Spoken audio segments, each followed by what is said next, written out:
நாட்டிலே மதச்சார்பற்ற இந்த இந்திய நாட்டிலே எப்பொழுது மோடி தன்னுடைய காலை எடுத்து இந்த நாட்டில் வைத்தாரோ, தன்னுடைய பிரதமர் என்ற பதவி ஏற்றாரோ, அன்றிலிருந்து இந்த நாடு அழிவை நோக்கி சென்று கொண்டிருக்கிறது. மோடி சாதித்தாரா, மோடி செய்த சாதனையா அல்லது சோதனையா என்று பார்க்கிற பொழுது மிகப்பெரிய சோதனையாக இருக்கிறது. ஒவ்வொரு சட்டங்களையும் நீங்கள் எடுத்து பாருங்கள். இஸ்லாமியர்களுக்கு எதிராக இஸ்லாமியர்களை அடித்து நொறுக்கக்கூடிய அளவுக்கு இன்றைக்கு இருக்கக்கூடிய மத்திய அரசு ஒவ்வொரு நடவடிக்கைகளையும் எடுத்துக்கொண்டிருக்கிறது. ஒவ்வொன்றும் இன்னைக்கு மோடி என்ன சாதிச்சாரு என்று சொன்னால், முஸ்லிம்களை சோதனை செய்து கொண்டிருக்கிறார். முஸ்லிம்களை முழுமையாக இந்த நாட்டை விட்டு விரட்டுவதற்கான முயற்சி நடந்து கொண்டிருக்கிறது. இதை நாம் எல்லாம் வந்தோரிகள் அல்ல, நாம் எல்லாம் வேற நாட்டிலிருந்து உள்ள வந்தவங்க அல்ல. இன்னைக்கு எந்த அளவுக்கு மக்களுடைய எண்ணத்தை வச்சிருக்கிறாங்கன்னு சொன்னா, இவர்கள் வந்தேரிகள், இவர்கள் எங்கேயோ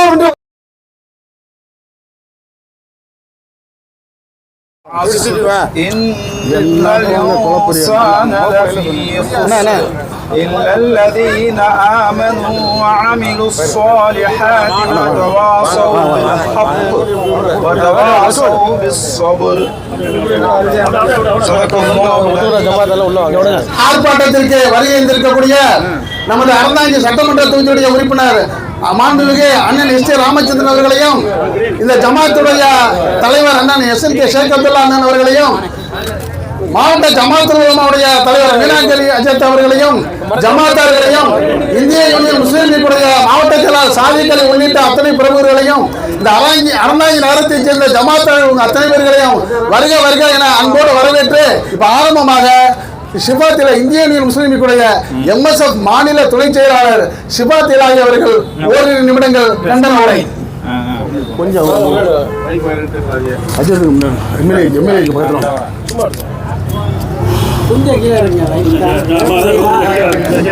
இந்த கண்டன உரைக்கு போராட்டத்திற்கு வருகை தந்திருக்கக்கூடிய சட்டமன்றத்தின் அடையாளமாக இருக்கக்கூடிய ராமச்சந்திரன் அண்ணன் அவர்களை வருக வருகை அன்போடு வரவேற்கிறோம்.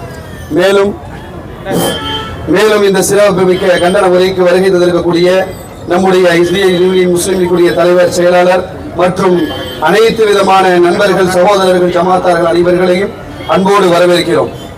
அன்பானவர்களே, இந்த இன்றைக்கு இருக்கக்கூடிய மத்திய அரசுடைய சூழ்ச்சி மிக விசாலமாகிக் கொண்டே இருக்கிறது. நம்முடைய இந்தியா என்று சொன்னாலே உலகத்தில் மிக பிரம்மாண்டமாக பெருமையாக பேசப்படக்கூடிய ஒரு நாடு இந்திய நாடு.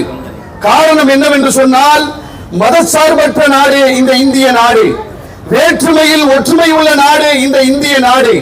இப்படிப்பட்ட வேற்றுமையில் ஒற்றுமை உள்ள இந்த இந்திய நாட்டிலே, மதச்சார்பற்ற இந்த இந்திய நாட்டிலே எப்பொழுது மோடி தன்னுடைய காலை எடுத்து இந்த நாட்டில் வைத்தாரோ, தன்னுடைய பிரதமர் என்ற பதவி ஏற்றாரோ, அன்றிலிருந்து இந்த நாடு அழிவை நோக்கி சென்று கொண்டிருக்கிறது. மோடி சாதித்தாரா, மோடி செய்த சாதனையா அல்லது சோதனையா என்று பார்க்கிற பொழுது மிகப்பெரிய சோதனையாக இருக்கிறது. ஒவ்வொரு சட்டங்களையும் நீங்கள் எடுத்து பாருங்கள்.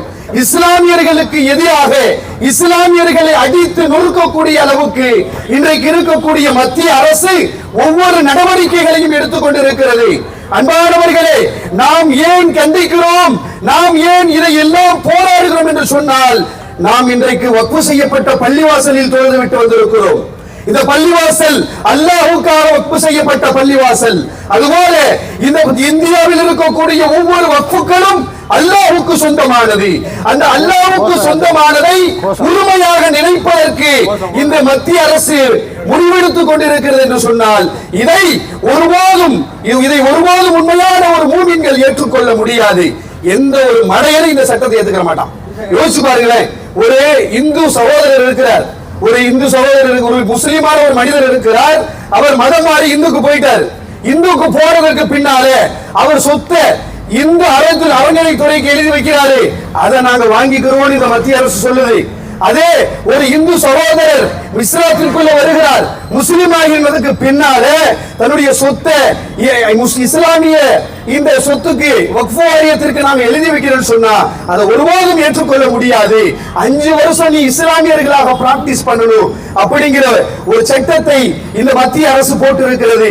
இது போல எத்தனை சட்டங்கள் இஸ்லாமியர்களை முஸ்லிம்களை ஒடுக்குவதற்காகவே இந்த சட்டங்களை போட்டுக் கொண்டிருக்கிறார்கள். அன்பானவர்களே, இன்னைக்கு எத்தனையோ சட்டங்கள் இன்னைக்கு தலா முத்தலாக்கில் இருந்து, பாபர் மசூதி பிரச்சனையில் இருந்து, சிஏஏ என்ஆர்சி பிரச்சனையில் இருந்து ஒவ்வொன்றும் இன்னைக்கு மோடி என்ன சாதிச்சாரு என்று சொன்னால் முஸ்லிம்களை சோதனை செய்து கொண்டிருக்கிறார். முஸ்லிம்களை முழுமையாக இந்த நாட்டை விட்டு விரட்டுவதற்கான முயற்சி நடந்து கொண்டிருக்கிறது. இதை நாமெல்லாம் வந்தோரிகள் அல்ல, நாமெல்லாம் வேற நாட்டில இருந்து உள்ள வந்தவங்க அல்ல. இன்னைக்கு எந்த அளவுக்கு மக்களுடைய எண்ணத்தை வச்சிருக்கிறாங்கன்னு சொன்னா இவர்கள் வந்தேரிகள், இவர்கள் எங்கேயோ இருக்கிறோம். காரணம் என்னன்னா இந்த ஒன்றிய பாஜக அரசு என்னென்னலாம் பாதகம் பண்ணிச்சு அஜயத்தை சொன்னாங்க. அதை நான் திருப்பி விரிவா பேச விரும்புறேன். ஆனா உங்களுடைய சூழ்ச்சிகள் எல்லாம் நிச்சயமா தோத்து போயிடும். காரணம் என்னன்னா டெல்லியுடைய இந்தியா கேட்ல 1,00,000 பேர்களை கொன்று குவித்த சுதந்திர போராட்டத்தில் 65,000 பேருடைய பெயர் இஸ்லாமிய பெயர்கள் என்பது உங்களுக்கு எல்லாம் தெரியும். அதனால இந்த நாட்டை காப்பாற்றுறதுக்காக உயிரை கொடுத்த இஸ்லாமிய சமுதாயம், உடைமைகளை கொடுத்த இஸ்லாமிய சமுதாயம் இன்னைக்கு எங்களுடைய கண்ணியத்திற்குரிய ஜமாத் உலமா தலைவர்களை அன்போடு இருக்கும். உள்ள வந்துருங்க. நாங்க அதனால நாங்க விட்டு கொடுக்க மாட்டோம். நிச்சயமா இன்ஷா அல்லாஹ் வெற்றி பெறுவோம். அந்த வெற்றியுடைய முன்னடையாளமாக தான் இந்திய யூனியன் முஸ்லீம் லீக்குடைய தேசிய தலைவர் பேராசிரியர் காதர் மீது அவங்க சொன்னாங்க. திருச்சியில் 2 நாளைக்கு முன்னாடி கூட்டத்தில் வரக்கூடிய 16ஆம் தேதி முதல் மனுவா முஸ்லீம் லீக் போட்டிருக்க சுப்ரீம் கோர்ட்ல நம்மை தொடர்ந்து திராவிட முன்னேற்ற கழகத்துடைய தலைவர் முத்துவேல் கருணாநிதி ஸ்டாலின் அவர்களும், இந்திய தேசிய காங்கிரஸ் தலைவர் அண்ணன் ராகுல் காந்தி அவர்களும் அத்தனை தோழமை இயக்கங்களும் மனு போட்டிருக்காங்க. அதுக்கு நல்ல தீர்ப்பு சொன்னாங்க. அதே மாதிரி நேற்று இடைக்கால தீர்ப்பு வந்திருக்கு. இன்ஷா அல்லாஹ் முழுமையான தீர்ப்பு வரை நாங்கள் போராடுவோம். உங்களுக்கு எச்சரிக்கையா சொல்றோம். இந்தியா கேட்ல 1,00,000 பேர்ல 65 பேர் உயிரை கொடுத்தோம்ல. அல்லாஹ்வின் பெயரால் இஸ்லாமியர்களுக்கு கொடுக்கப்பட்ட வக்ஃப் சொத்துக்களை நீ பிடுங்கினால் அதை நாங்கள் திருப்ப மீண்டும் வரை போராடுவோம், கொடுப்போம், உரிமையை விடமாட்டோம் என்று கூறி கண்டன உரை நிகழ்த்தி அதனை தொடர்ந்து அண்ணன் அவர்கள் இங்கே சிறப்புரையாற்றுவார்கள். அதற்கு முன்னதாக மாவட்ட ஜமாத்துல் உலமாவுடைய தலைவர் அவர்கள் ஓரிரு வார்த்தைகள்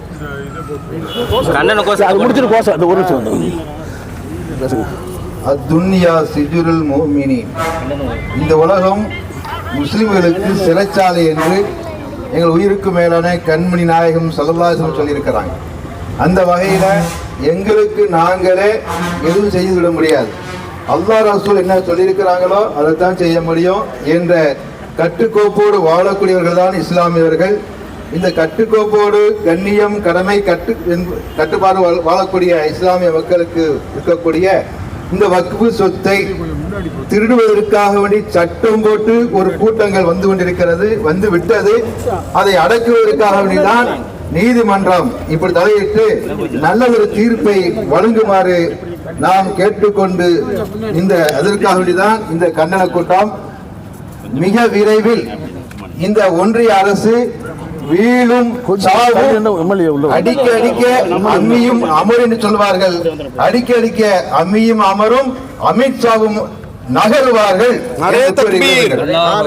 இப்போது கண்டன முழக்கம் அவர் என்ன சொல்றாரோ அதையே அப்படி திருப்பி சொல்லுங்க. நம்ம எம்எல்ஏ அவர்கள் பேசுவாங்க.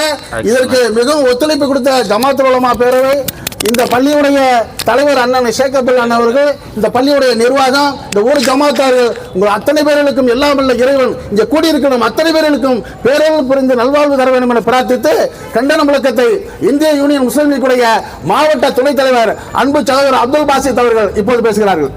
அஸ்ஸலாமு அலைக்கும் வரஹ்மத்துல்லாஹி வபரகாத்துஹு. கண்டிக்கின்றோம் ஒன்றிய அரசை கண்டிக்கின்றோம். ரத்து செய் வக்ஃப்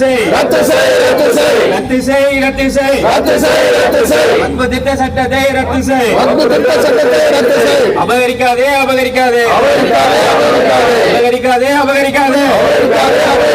வக்ஃப் சொத்தை அபகரிக்காதே. இறைவன் சொத்தை அபகரித்தால் அழிவு நிச்சயம் மறைவாது. இறைவன் சொத்தை அபகரித்தால் அழிவு நிச்சயம் மறைவாது. வஞ்சிக்காதே வஞ்சிக்காதே முஸ்லிம் சொத்துக்களை வஞ்சிக்காதே. வஞ்சிக்காதே வஞ்சிக்காதே முஸ்லிம்களை வஞ்சிக்காதே. பிரிக்காதே மதத்தின் பெயரால் மக்களை பிரிக்காதே. பிரிக்காதே மதத்தின் பெயரால் மக்களை பிரிக்காதே. நிராகரிப்போம் வெறுப்பு அரசியலை நிராகரிப்போம். வெறுப்பு அரசியலை நிராகரிப்போம். பாதுகாப்போம்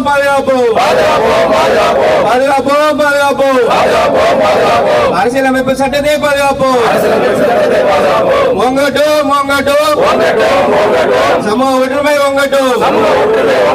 நிலைக்கட்டும் சமூக நல்லிணக்கம் நிலைக்கட்டும். அஞ்ச மாட்டோம்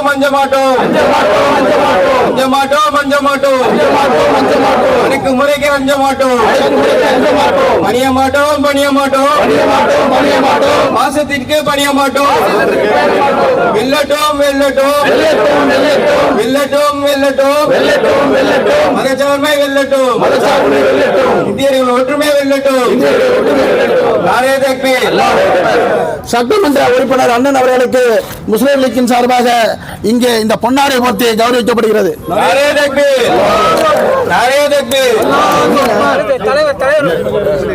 எம்எல்ஏ அவர்களுக்கு ஜமாத் சார்பாக ஜமாத் தலைவர் அவர்கள் பொன்னாடை போர்த்தி கௌரவிக்கிறார்கள். தலைவர் அவர்களுக்கு ஷேக் அப்துல்லா அவர்கள், அண்ணன் ஷேக் அப்துல்லா அண்ணனுக்கு மாவட்ட தலைவர் அவர்கள், மாவட்ட ஜமாத் உலமா தலைவர் அவர்களுக்கு மாவட்ட செயலாளர் அண்ணன் வாங்க டக்குனு ஜமாத் துண்டு இருக்கு. நிறைவாக சட்டமன்ற உறுப்பினர் அவர்கள் இப்போது கண்டன பேரோடு நேரத்தில் சுருக்கமாக பேச விளைகிறேன். காரணம் வெயிலின் உச்சத்தில் இருக்கிறது, நாமும் கோபத்தின் உச்சத்தில் இருக்கின்றோம். இரண்டும் கலக்க வேண்டாம். அதனால் ரத்தின சுருக்கமாக பேசி என்னுடைய பேச்சை நிறைவு செய்ய விரும்புகிறேன். நமது மக்கள் விரோத ஒன்றிய பாஜக அரசின் வக்பு திருத்த சட்டத்தை திரும்ப பெற வலியுறுத்தி நமது இந்தியன் யூனியன் முஸ்லீம் லீக் புதுக்கோட்டை மாவட்டம் தலைமையேற்று நடத்தி கொண்டிருக்கின்ற அருமையண்ணன் ஹாஜி எஸ்.ஏ. முகமது அஷ்ரப் அலி அவர்களே, ஜமாத் தலைவர் அருமையண்ணன் SNS அவர்களே, வரவேற்புரையாற்றிய அப்துல் பாசித் அவர்களே, மீரான்கனி இம்தாதி அவர்களே, மௌலவி ஷிபாத் நூரணி அவர்களே, மாவட்ட ஜமாத்துல் உலமா தலைவர் அவர்களே,